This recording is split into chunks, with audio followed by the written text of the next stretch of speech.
So, another topic that I want to bring up today is the interracial agenda.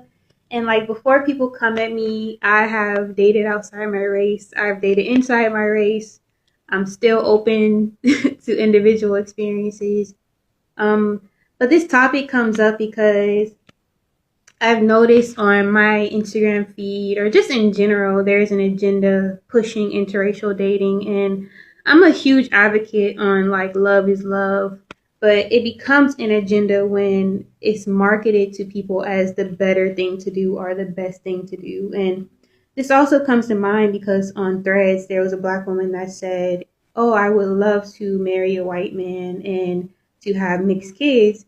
And people were like, "Oh, that's so beautiful." But then there was a comment that stood out by a woman, and she said, "Be careful with white men, as 95% are usually family annihilators." And that just made me understand that you can't have certain agendas going without also including the negatives. And it's not to say that it's like violence is just designated to only white men, obviously. But when we put in the narratives and the understanding of patriarchy in general and just how femicide is rampant in general, for example, then you understand more. And my personal experience has been that a lot of times when you are in interracial dating, if the two people don't do the work, or the person isn't really trying to do the work to understand your culture, you end up diluting yourself to fit in.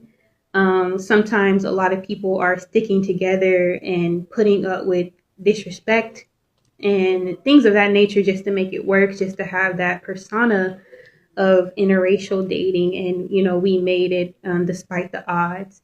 And it is also something that's clear, very clearly. A lot of people are making money off of it too, and so we bring in the understanding of like hypergamy and women wanting to date up and date out. Of course, that's good and dandy, and everyone's experience isn't the same. But again, I think we have to be honest and put the understanding of the negatives in this situation, because there are a lot of, for example, racist men who still date out. They still date black women. And we've seen there was a couple where they went on a trip to Africa and his fiance ended up lynched and he got away scot-free. Another woman went on a date.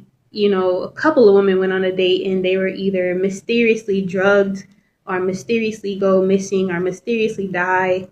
And the man is just treated like, "Oh, well, he seemed like a nice guy."